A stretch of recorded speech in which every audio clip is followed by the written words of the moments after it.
We are not just in Two Rivers today, though. We are also in Portland, Oregon, and we are with Neu Haus Press. And it was founded in 1996 by Chris Chandler when he acquired his first Vandercook Press in Venice Beach, California. Through the years, his love, talent, knowledge, and collection of vintage craft has grown. From 30 years working as a tour manager and sound engineer for bands, he has had the privilege of sharing his passion of letterpress with musicians and collaborations with their artwork. It's really, really stunning work. We completely admire the work here at Hamilton because of its scale, its use of color. It's a wonderful use of playing with the medium. And we're really excited to talk to both Chris and Hannah. So Hannah, Bakken works in an interdisciplinary manner by combining printed media with performance, sculpture, and installation. And this is to explore identity, the body, landscape, and place. And aside from her job at Neu Haus Press, Hannah also sews soft cycling goods with her partner. She plants, she gardens, she loves on her 2 cats and dogs. And we're really excited to hear from both of them. So thank you both, Chris and Hannah, for being here today. I'm going to hand it over. And I'll hand it over. So thank you so much for being here. Thank you for having us. Thank you. So do you want to do your intro? Sure. Yeah. So just to kind of expand a little bit more on the nice intro that Stephanie did. My name is Hannah, and I've been working with Chris. We're going to get close to 2 years at the end of this summer. No, we will be at 2 years at the end of this summer. So that's kind of a trip, but I'm always very grateful for this job. I recently graduated from a dual master's degree at Pacific Northwest College of Art here in Portland. Historically, that art school used to be tied to the Portland Art Museum. And so I did a MFA in print media and an MA in critical studies. And like Stephanie said, my artwork revolves around identity, politics, and the body.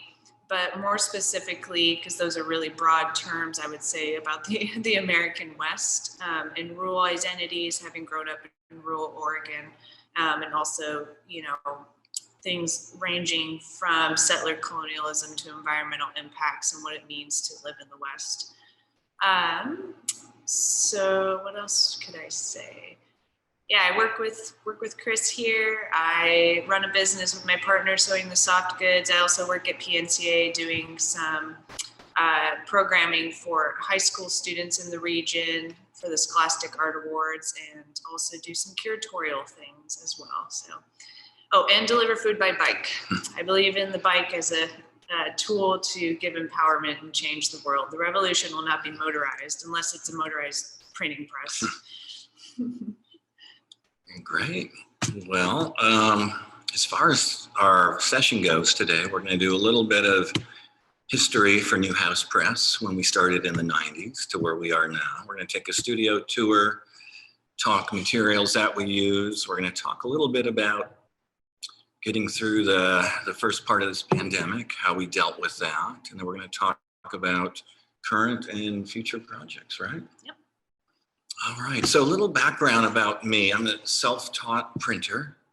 I came in through the music world as more of a necessity than me wanting to get into printing. It started in 1995 for me. I was in a band. They asked me to make the posters and the flyers.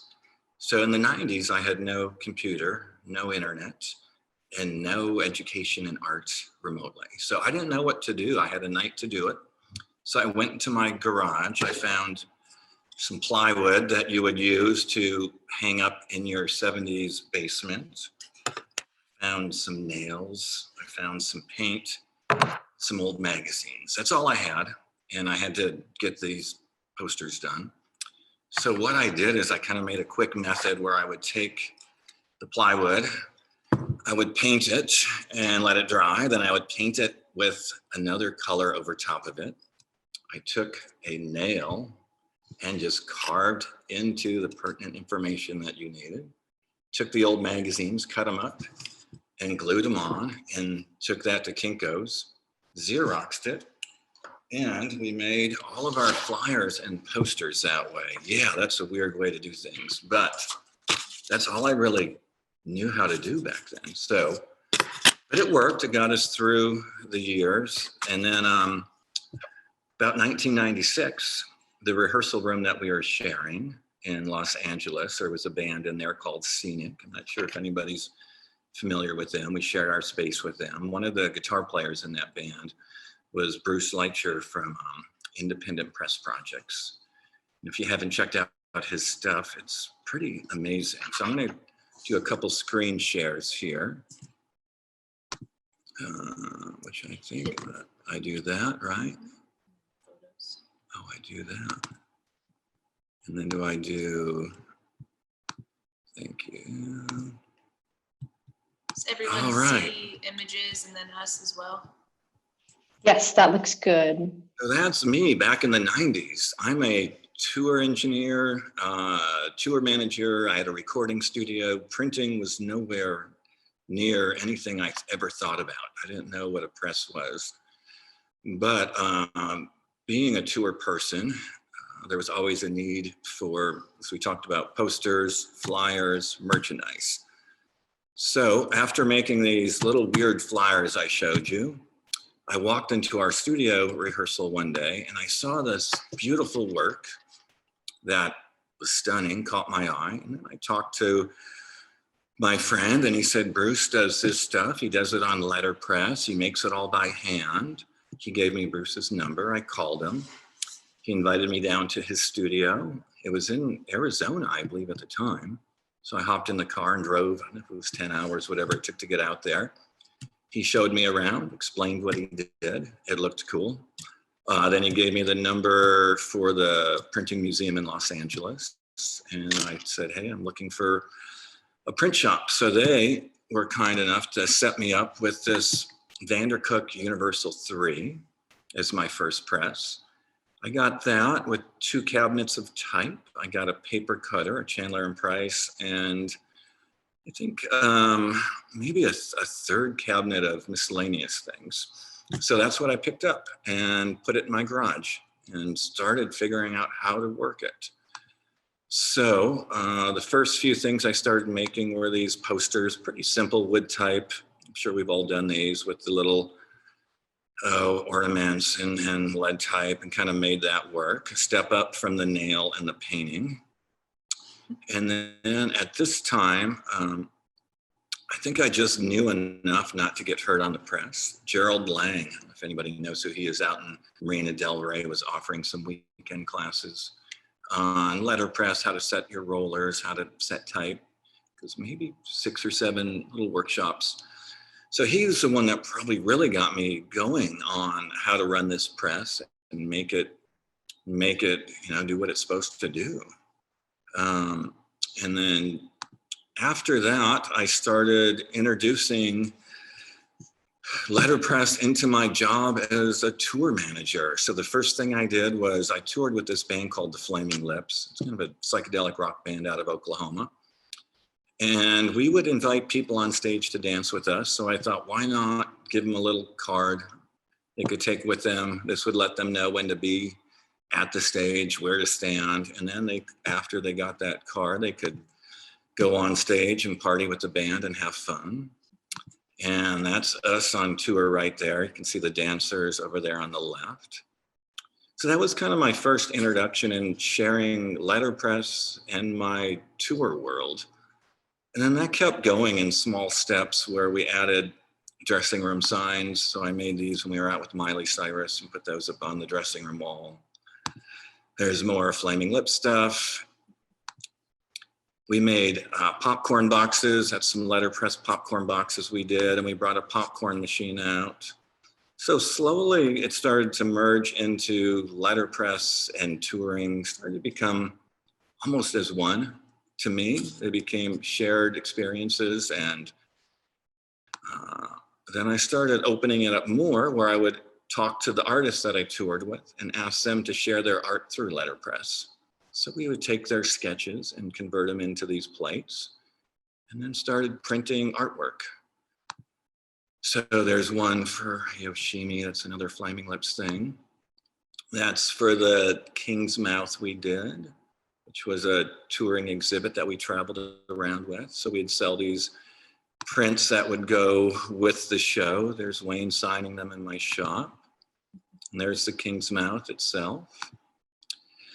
And then from there, it went to posters. Posters for me are still done the old way, cut and paste, I believe it's what it's called. So I cut everything out and paste it up and design that way. I still don't really use a computer. So that's one of the posters we're doing. The images are either wood type, lead type. The big circle, I just take linoleum, and you see my scissors there, and I cut out my shapes with scissors and I stick them down into the press, and that's it. Nothing really too fancy there. And then there's one of the finished posters. Oh, there's another mock-up. As you can see, it's still pretty basic stuff there. These are our posters. There's my kids who are a big part of the shop. So we can jump out of the posters here, and I'm going to go back to the alpha block in a second. So if we're looking at these posters, how I kind of was in this world where I lived in a bubble. I didn't really know how these were made. So I make my posters, as we're looking at, with just pieces of plexiglass. So I will take plexiglass, which is cheap. I get scraps. And then each one of these is just plexiglass stuck onto a piece of wood, and that's it. So that's how I get all my shapes. So it was a cheap method. I just cut them up on my saw and glue them. So there's really no plate making. There's no polymer. There's nothing other than a saw and a scissors for most of this stuff. As you can see, we'll just buy these big sheets of double stick tape, and I'll cut like this piece out. I just cut that out on a table saw, I believe. And then it just goes on. This is the one we did for the local basketball team, the Trailblazers, right? Yeah. This was really fun. Every year, the Blazers they ask local artists, like 30 artists or so, to make a poster for each home game. Obviously, that was a little weird this year, so I don't know if that's happening. I think they did one, and that was it. Okay. And so then they kind of get auctioned off, and proceeds go to charitable initiatives. And then every home game, a season pass holder gets drawn, and they get a signed print by the team, right? But ours is the first handmade print in that whole program. Everything else is usually digitally printed. So, we're setting the stage. So I guess that takes us up to kind of through my touring world. I toured, I did records, I printed, I made posters, I did the merchandise as we traveled. And then I was hitting 50 and decided that being away on tour nonstop was a bit much. So I retired from that tour world and started full-time at my shop. And that would have been July, will be 4 years. So at the beginning of that time, there was the print week up in St. Louis, reached out asking us to come up and maybe show some posters, talk about touring, things like that, which I thought was cool and wonderful. Ladies of Letterpress and Firecracker and all these amazing people were behind it. And my wife suggested this is a good time to take a step away from music and posters and try and reinvent yourself. So I really didn't know how to do that. I told people of the print week that we were going to come up, we'll do something great. We really didn't know what we were going to do. And then I had this weird font. I didn't know what it was. Somebody told me it was Morse code, which obviously it's not Morse code. It was Alpha Block. It was this font put together in the 40s by American Type Foundry. And I was kind of fascinated with it, and also fascinated with the idea of making a billboard. Like Letterpress, we're kind of the people that have the heaviest damn machines, the biggest spaces, and make some of the smaller things, the cards. So I wanted to kind of incorporate my tour mentality of doing a big concert and shows and stages into printing somehow. So I wanted to take these prints, we say, from the page and go to the wall with them, more of a more of a show idea, I guess. So this is what Alpha Block is. You see these pieces that all go together to make an alphabet, and pretty cool stuff. I had that and thought, well, why don't we make a billboard that can keep constantly changing instead of having one billboard that's an image that is that one image. This way we could make this font and we could sit on this thing for years and keep reinventing it nonstop. So that's what we did. There's Max there with our very first Alpha Block ever. We made these big woodcuts. They're 24 by 24 inches, and started printing them. And then to figure out a way to get them on a wall, I didn't know, do I staple these things up? What do I do? And then Max Collins here had a great idea. He said, why don't we wheat paste them to panels? So this is probably about a week before this thing in St. Louis. I'm a bit panicked trying to get it all together. We printed it. We started assembling it. There's our first little experiment. They're finished and leaning up against the wall. Very exciting. There's Max working on a third panel. He's wheat pasting this big mural to the wall. And now that's it. That's our first experiment into the Alpha Block world. That's the first 3 panels and our mural. Then we shipped the mural out to St. Louis and they put it up, and that was me stepping away from posters and touring and trying to make my own name in the print world. And we can talk a little bit if people want to know about how these blocks are made or what we do with them. They also can do words, of course, what they were designed for. There's Design Week spelled out. I mean, it works as a font, but kind of boring after a while. You're just gonna, I would prefer more abstract with it. And we make the billboards with this. We make these panels that we sell. And then we design with it. Wow, that's confusing. Look at that. That's my design method. Yeah. So I have all these little cutouts, and then I have my Pantone book. And I stick little stickers on and notate the Pantone number I want it to be. And I lay it all out with a knife and scissors. And then I paste it up like that. And that's one of my designs. And I'll label what it's going to be color-wise. And then I print it and I lay it on the floor and see if I like it. And then there we go. There's the first show. That's up in Seattle at Jenny put that one together for me. School of Visual Concepts. There's my kids, a big part of the shop. They're always in here every day, even though they say they hate it. I think they love it, but They love it. they love it, maybe. There's some more Alpha Blocks up in the world at a show out in Oklahoma. And that's where we can take a break out of, maybe I'll show you a few more. That's a smaller edition that we do. That's called our print edition. This is called a make ready, which maybe is not a real make ready in the print world, but I call it a make ready. When Chris Frenton kind of threw this idea at me, when you sheet off the ink at the end of the run, you don't use your chemicals to clean the wood. So we keep sheeting off different colors on the scrap paper until it makes these beautiful one-off prints. So we sell those as make readies. It's a make ready. And if they don't make it into the make ready pile, we still don't want to give these things to the recycling bin quite yet. So if we don't think it's a make ready, maybe there's enough on there to make a little sketchbook. So we take our scraps and we make these sketchbooks. And if it doesn't make it to the sketchbook, we still don't want to throw it in the recycling because we just hate doing that. So we cut them up into these little business cards. So these are make readies that couldn't be a make ready, that couldn't be a book, but they can still be a business card. So that's what that is. That's our Alpha Blocks. I'm gonna get out of that share. I don't know if anybody wants to know how we put the blocks together or if that's interesting, but we could show you a few of the blocks. And before you share, Chris, there was a good question just for clarity's sake.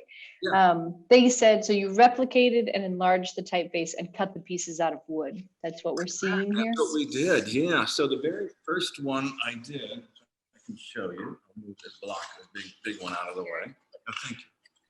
So as a test, before I made this whole font, I thought maybe we should do a test. So that was my first little test there. And it seemed good at the time. I took a 3/4 inch ply, CNC'd that out, and thought, great, that's how we're going to do it. But once that got to be 24 inches, that started to warp, it started to buckle. There was no stability. Taking all that material away, just on a bigger scale, didn't work for us. So the method we ended up doing was a 3/4 inch piece of plywood, cut out a 1/4 inch plywood, either with a CNC or a laser, glue that onto the stable base, shellac. Yeah, a lot of shellac on there, and get that ready to go. So that's our first venture into this that worked. And then there's another that will fit inside that, as you can see. That's the linear version that'll go with that. And you put those together to make these beautiful pieces. And the shellacking, man, if anyone has anything to talk about this, anyone can email us on some good advice. I've been through it all. We tried sandpaper, we tried steel wool, we tried the hand sanders. And it all goes back, I think, to the old school kind of French polish that we've had some good luck with, where you have your little shellac ball here. You get your shellac in there and you pour it on and you kind of do this beautiful technique. And then sand it with some sandpaper. We've been doing anywhere from 220 up to 600. Yep.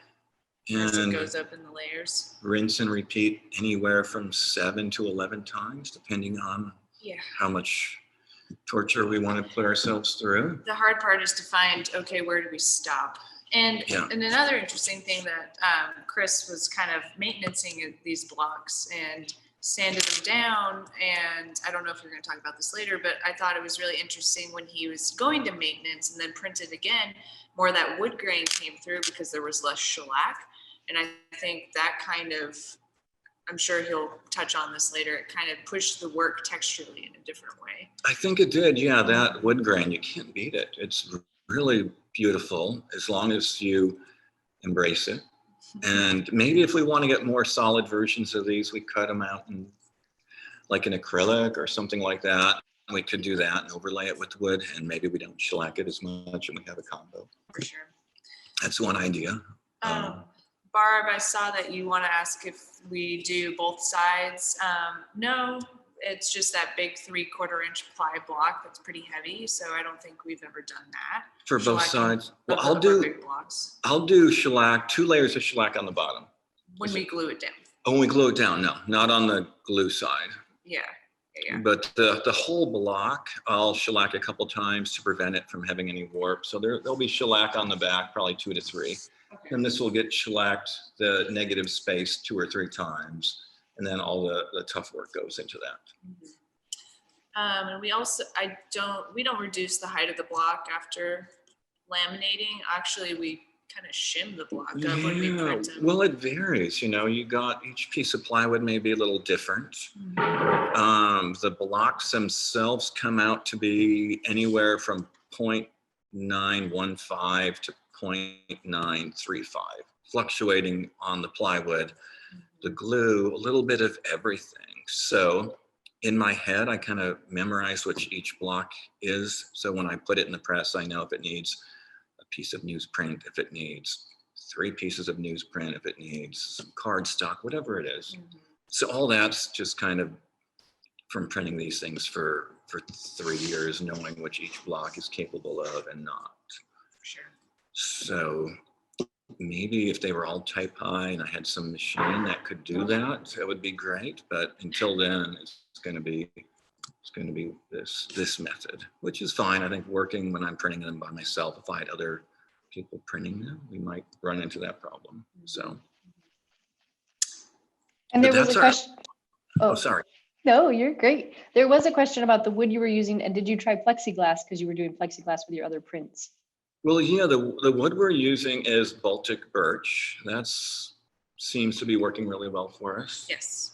Yeah. The base is Baltic birch also, and I know plywood has gone up. I haven't bought it since people have been talking about this in the pandemic plywood crisis, but Yeah. so far we're good. And we haven't tried the plexi on these. I'm curious how it would work overlaying plexiglass and wood to get that nice combo. Mhm. But storing these blocks takes a lot of space, making them takes a lot of time. And it's just one of those time space things that we'd love to keep experimenting, but also we're limited. Yeah. So For me, and this is me pushing on to Chris, but this is my approach. Like, if you don't print with wood, you can't call it a wood block print. yes. So, and also maybe we'll show you, we have a laser cutter now in our studio, but our neighbors don't really like when we cut acrylic. Yeah. I don't know why. I Yeah. don't understand. That stuff is pretty. Well, I think if we had a fume extractor or something like that, Yeah. it'll help. So we've only done it maybe twice. Yeah. So. But it's that's nasty. It's not that. Yeah. Mhm. So we've got all the way up to our world of alpha blocks. We could talk a little bit of a shop tour if people want to do that. And then we were going to talk a little materials, which we've kind of been talking about actually already. And if we could talk materials now, if you want.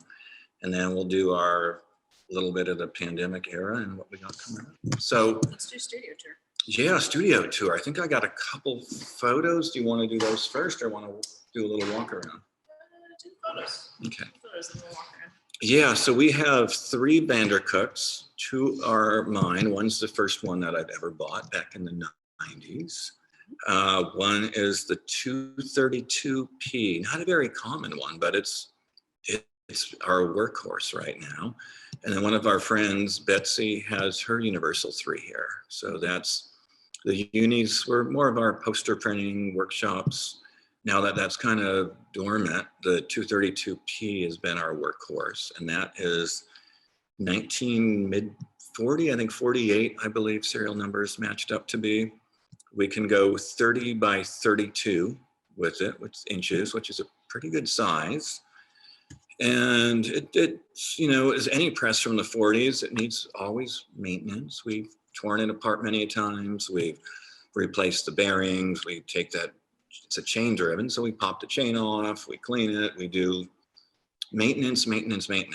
Yes, which is part of the why we do this. We love it. It's fun, but it's also time consuming. I just have a quick question.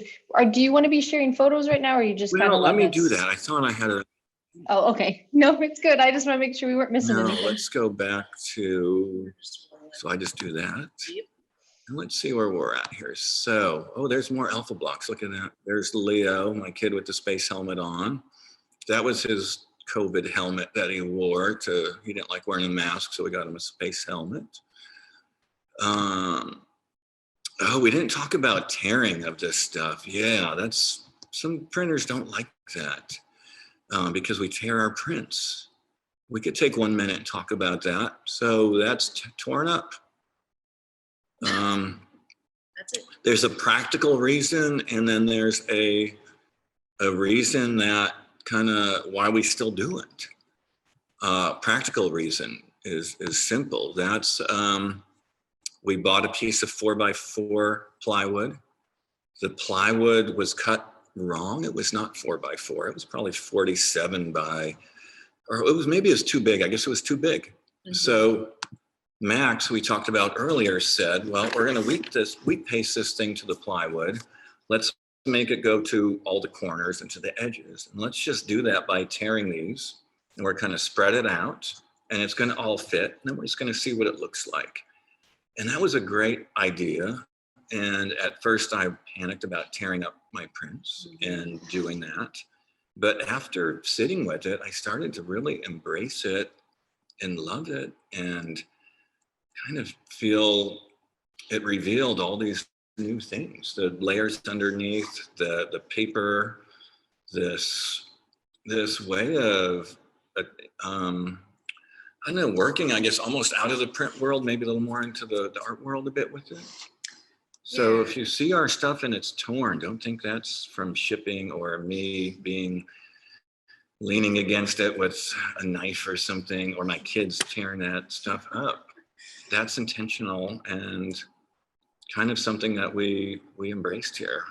Everything's not torn, obviously. We'll sell our editions. We don't tear those up and send them to you. But we could though, and you could we paste them yeah. yourself. But yeah, thankfully for Max, that was a great idea. And a lot of the bigger murals aren't torn, but it's more of the panel work that we tear and we reveal these. We'll do one layer of a series and we'll cover it with another layer, and then they kind of live together as one. Yeah. And also I'll go through maybe 3 different designs and I'll print it, I'll wheat paste it, and I'll paint it, and then I'll do another version of it and I'll go over it. And I'll go over it. And then pretty soon you have these 3 designs that are stacked on top of each other that kind of still live in a weird way through each other.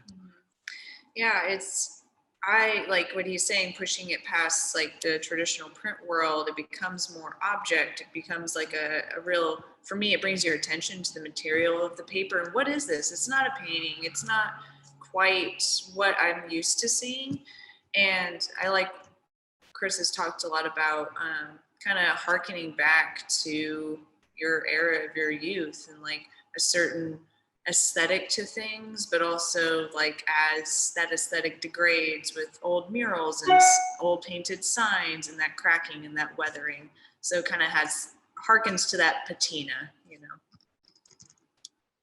Well, nice. We were going to do a shop tour and I got distracted. So do you want to do the walkthrough, or how do you want to do that? I'll unplug us here and we'll do the shop tour, and then we'll get that in and finish up with our pandemic stuff.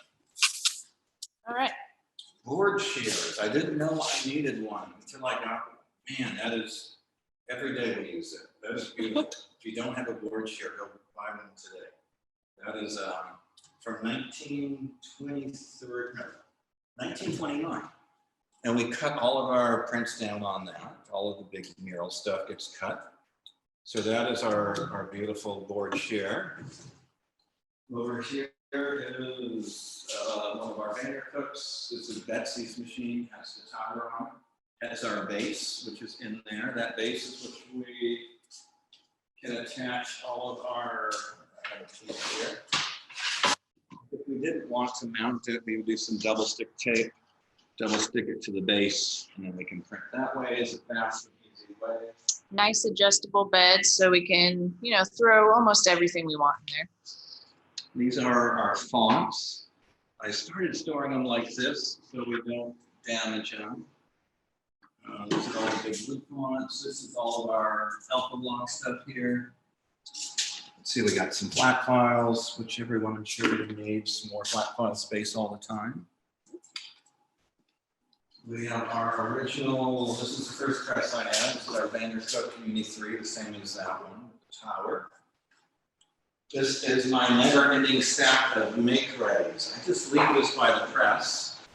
So every time I clean a block, you can tell I've cleaned with 3 blocks on that. We've cleaned that. We've cleaned the white, and we've cleaned that. We'll just keep layering that until we think that's cool enough to put out in the world as a make-ready, or maybe put out in the world as a book or a business card. This is the 232P with the tower. Rulers are off, so it's just going through and cleaning more of our stuff stacked, everything stacked everywhere. But this one is, we talked about, it's a little different than the unis. It's a chain driven underneath, so that's a little more problematic on working on that guy. We have our laser, which we can go up to, what if we run it through, 40 or 52 inches? 48 by 36, I think, is our bed limit. Okay, and then it has a pass-through, so I think you can go up to 4 feet on that. Oh, we have cabinets of type. We have our desk, my typewriter, which I still do everything on.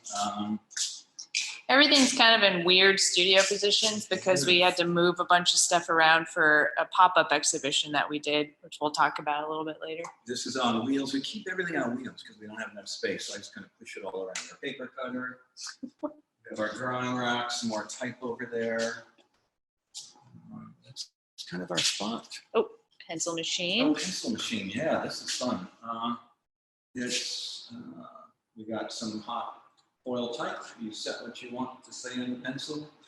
you put in your foil, you load up your pencils, and you can print pencils. So yeah, that's pretty cool.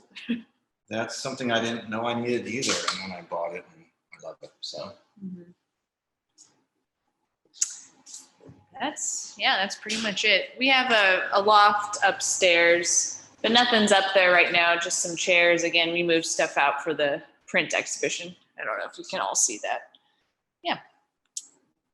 Hopefully I'm not moving too fast for y'all. Yeah, so that is our shop. And then I think we have like a couple, maybe, I don't remember the order I put stuff in.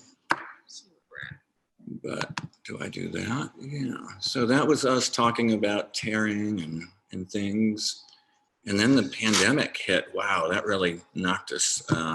We took me a little bit to want to come back into the shop, honestly. It was one of those things of, we had shows booked. We've had, like everybody, we had all these things going on, and then it went away. But we learned to embrace that and maybe take a step back and work on some new ideas and embrace some new techniques.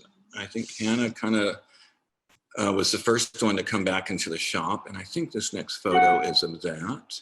It was her deciding that we're just going to keep going. And she came in and started making posters for all of these protests. I don't know if every city had, but Portland definitely had a lot of protests going on. So Hannah can talk a bit about what she was doing and working on these. Yeah.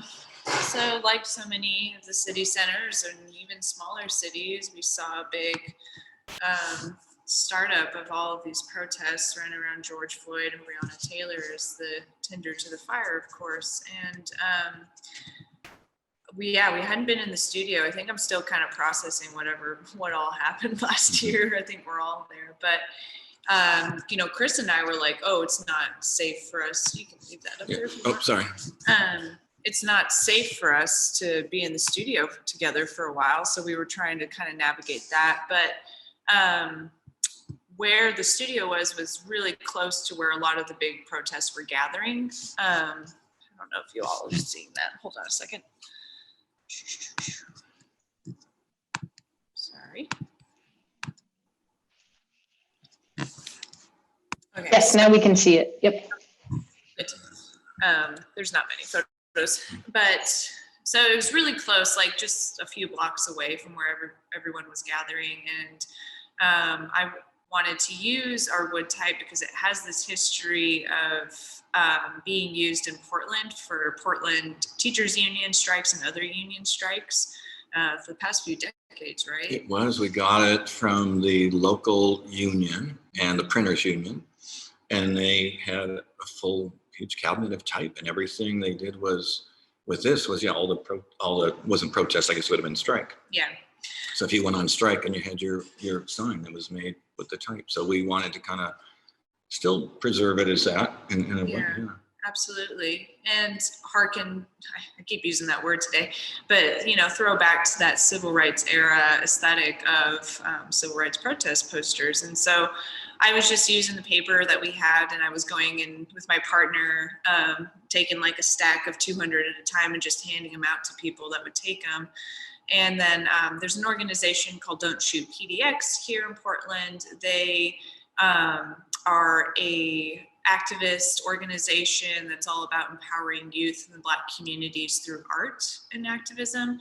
And so got connected with them and just asked, hey, I've been making these. Do you have any need for any more? And are there specific slogans that would be really useful and like meaningful for you? And so they asked for more of the No Justice, No Peace posters in a little bit smaller size for kids to handle a little bit better. And then We Can't Breathe as a slogan. So that was really meaningful. Got some paper donation to keep that going. And I think I probably did like 700 to 900 posters altogether. And then protests kind of shifted in a different way and posters weren't needed. And that's a very specific topic to talk about. But I was excited because I, believe in the power of print no matter what social moment we're in, to always be historically important where we're at. So and the last thing I'll say about that is it brought a lot of joy to me passing them out, where people would just dead stop before they were taking one and like, whoa, what is this? Like, it's a print, but this is beautiful. And I think that's just so cool as a printmaker to know that wood type and that handmade quality, even if you're not educated and know how to look at it, it hits you in a different way. And I still see the posters throughout the town in people's windows, which also warms my heart. So, where are we at? Oh, there's another design of mine, as you see, scissors and tape. This was pandemic. My friend Steve called up and said, let's make a portable art studio that we can put around the cities and people can walk inside and do little mini art shows during this time. So as I do, I cut out a little box and designed it with my tape and scissors and printed it, laid it out on plywood. There's Hannah wheat pasting it to the wood. There's Leo. We filled up our shop with this. And there's kind of the finished panels. And there's, well, we're drying them outside. I don't know that one was in there, but that's Leo. Looks like he's eating ice cream. And then we adhered them with cleats onto this little mini art studio. And then that travels around Portland, and it's called the Goose Cube. You could, if you're local, you could sign up and go visit it. This one's an infinity room inside.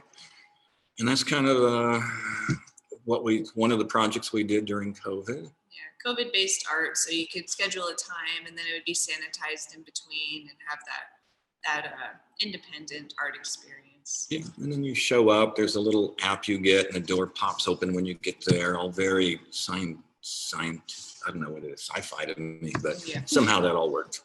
But we printed the exterior and then different artists do the interior. So kind of a way for art in the world right now that's not in the museum that you can still go see. We did some of these big murals during the pandemic. This is Know Your Rights. I got that from a Clash song, but I'm sure there's many more meanings to that all around the world.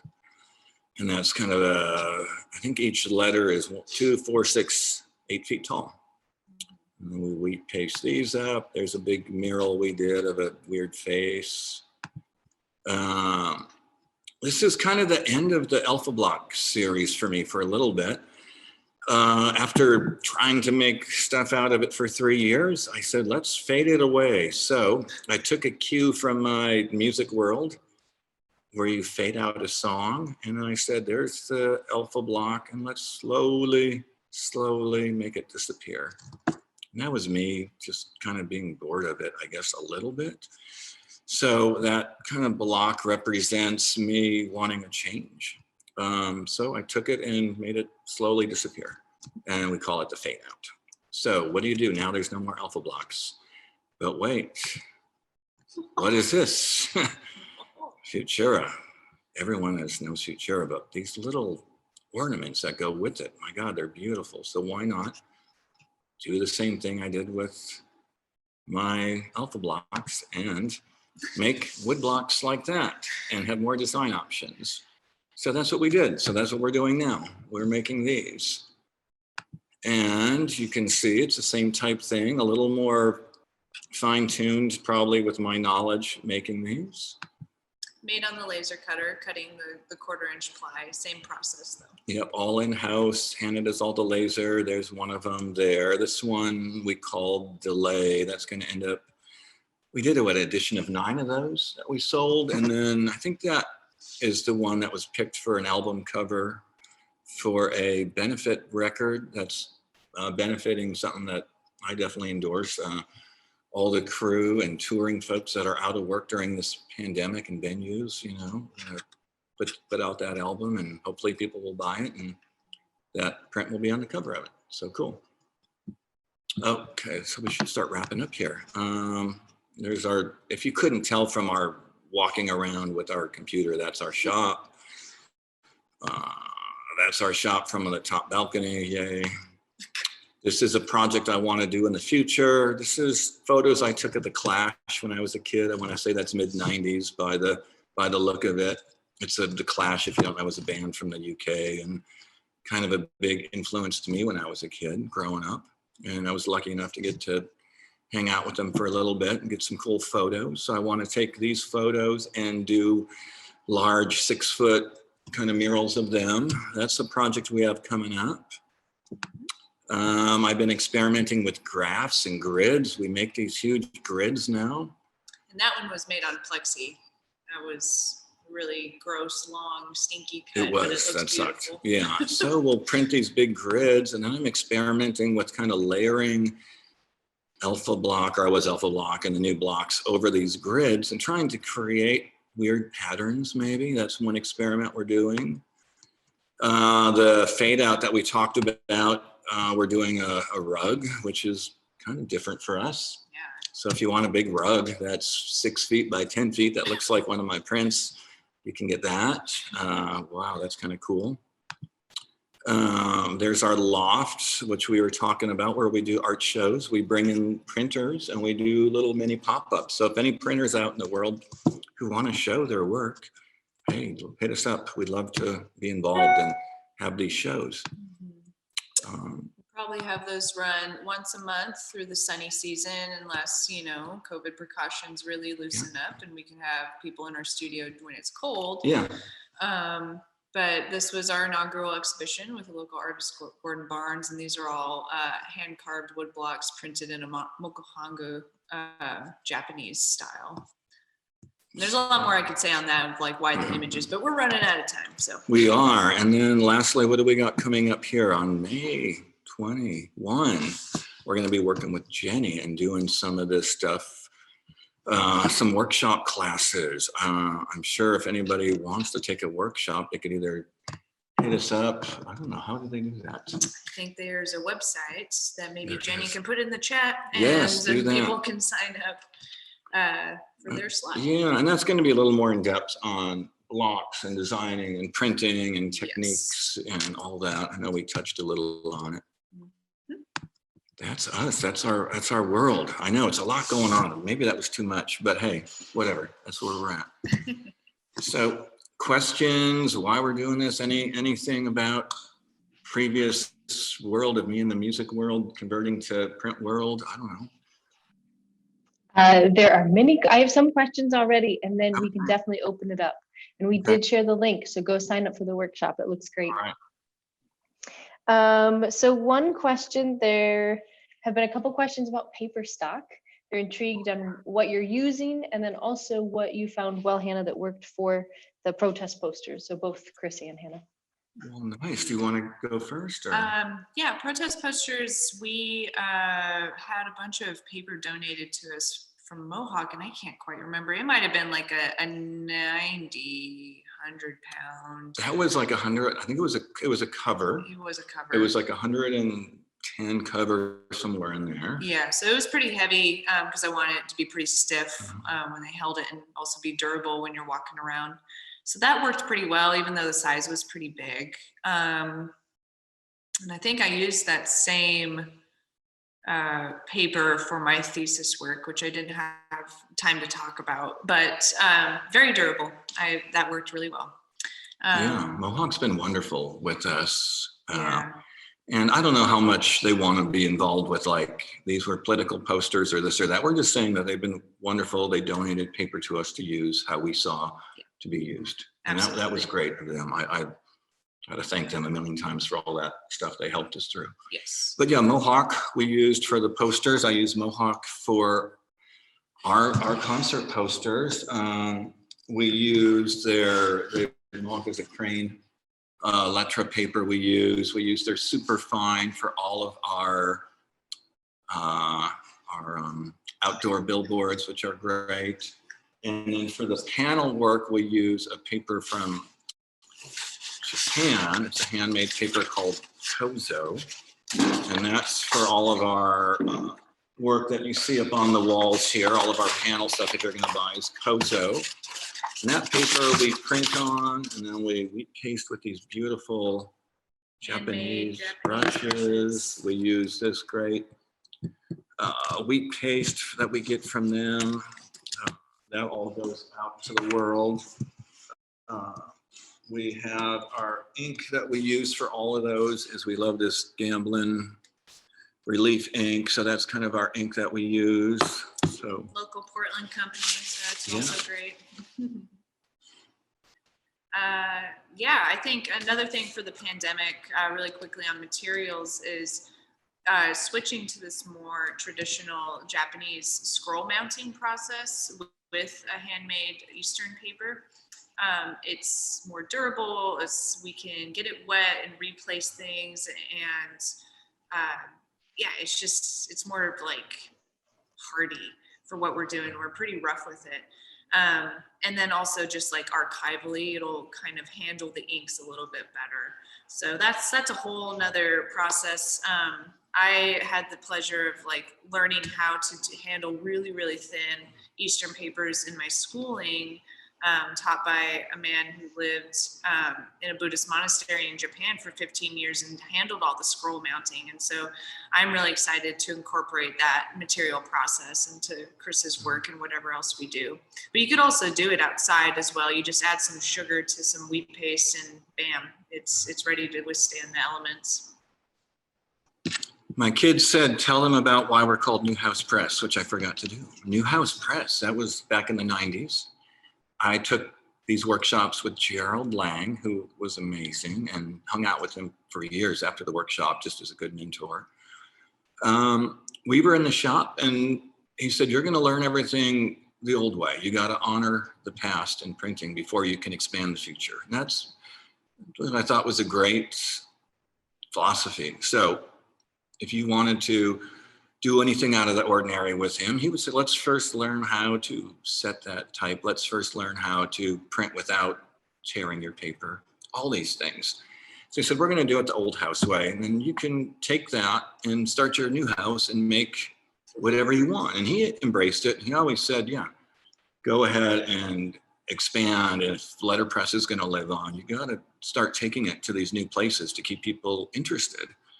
So we thought, well, that's kind of cool. Old house, new house. Why not do that? So we did New House. And then me, as a ever loving fan of krautrock and all these amazing bands that kind of influenced me back in the day. German expressionism. Yeah, we kind of threw it with a little twist. I don't know if that actually translates to New House in German, but what the hell, it looks cool. So that's what we did. So that's kind of how that name came about. So not trying to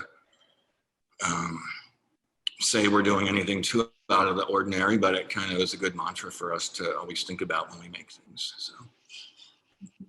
Well, and that actually leads to a really good question that somebody had, which was if you could talk a bit about your evolution as a self-taught designer to like what you're doing today. Were you looking at work that influenced you, or did you focus on the design process and it come out of that? Do you mind talking about your process a bit?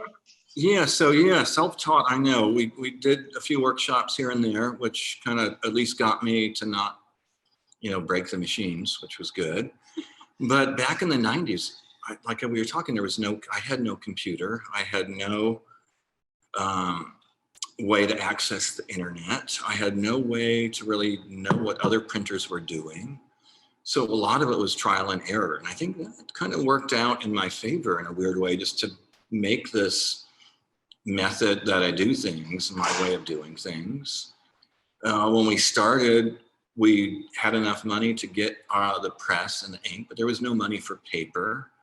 So part of my paper and saving everything and kind of reinventing everything, I think we were so low budget, we went down to the local supermarket and snuck around the back and stole all their grocery bags. And then we came back to the shop and cut them all up with scissors into paper form. And that's all of those old posters and flyers were all just done on these old grocery bags.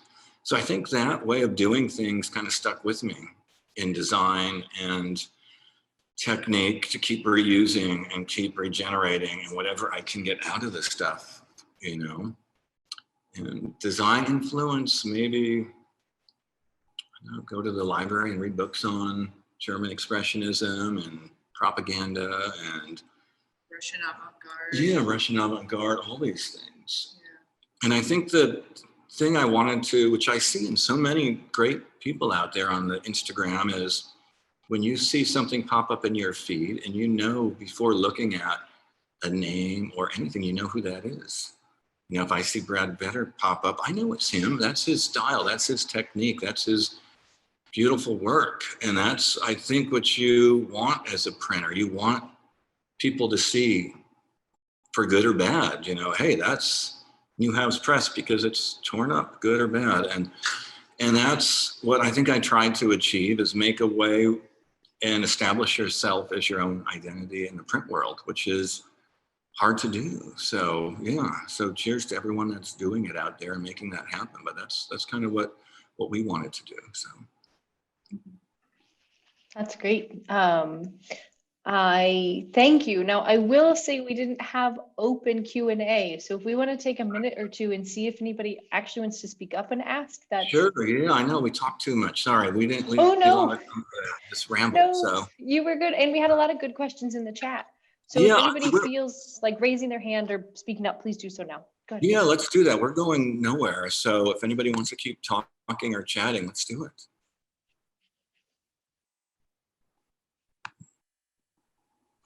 I'll just take a minute to say thanks a bunch. Punk rock is my life. And, you know, I think maybe we come from the same place.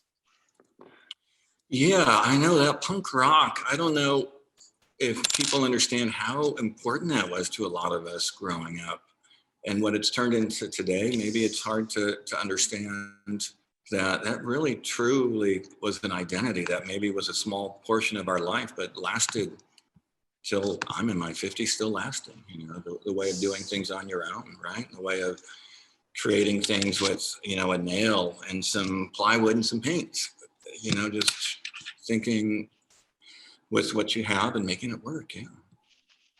We were talking with the artist Gordon, who showed here this past weekend, and I'm going to paraphrase what he said, but he's like, what artist is like, oh, there's all these rules and I better follow them, you know? It's like, we gotta mess around with everything. Yeah, sure, know the craft, but then like, how can we mess it up completely? Yeah, it's, if you don't mind, I'm gonna send I've got a son who's in Portland, and I'll just send him by to visit and say hi. Yes, please. Well, come on by for sure. Yeah. Yes. And I definitely think that a lot of this for us here, you know, I mean, my wife, so I'm 50, I have a great job. I'm touring around the world. We're out there with the Flaming Lips and Miley Cyrus and all this amazing stuff going on. And then just to let all that go, you're gonna let that income go. You're gonna let that career you worked at forever go. Mm-hmm. And she never batted an eye. She said, sure, just start. You wanna be an artist at 50 and you never done it before, never took a class at it before and have no idea, but she was there. She said, yeah, make it happen. I believe in you. So I think that was a huge part of it, you know, to have someone there that supports and says, yeah, let's make this work. So. Yeah, it's huge.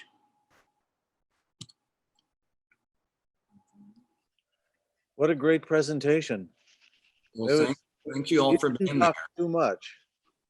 You could do it another hour and it would be okay. It's really, really fun to look at. Well, cool. Well, thank you. Yeah. If you're ever, any of you are in Portland, make sure to hit us up. We love to keep, you know, chatting. We'll keep you entertained, I promise. Yeah, and if anyone has any advice and they see, hey, I've shellacked things a lot better than that, or I've got some good ideas on double stick tape or anything, you know, we're here all the time. Yeah. And always looking for advice or help or a nudge in this direction, or if anybody wants to come to visit us or have us come visit them, or if you're sitting in the studio board and want to talk about shit, you know, I'm sure our phone numbers are on the internet in the Google somewhere. Just give us a text or a ring. You know, we're here hanging out. So. Absolutely. I think that's a wonderful way to end it. Thank you guys. You were absolutely amazing. Well, thank you. Yeah, that was great to have everybody join us in the studio today. Man, that was wonderful. It was great. And I also want to say thank you to everyone who joined us today. I took copious notes. I have a feeling other people did too. Thanks for sharing so much, Chris and Hannah. You guys shared about the process as well as why you do what you do, which is huge. I do want to say the way that we can do this programming, especially weekly, is because of members. And so thank you. I know a lot of you are members. The Hamilton Museum is a nonprofit, 501c3. It's how we keep our doors open. It's how we heat the place in the winter, and it's how we do weekly programming like this. So if you can become a member, I've put a link over in the chat. Please consider it. It really helps us to do all of this stuff that we keep doing.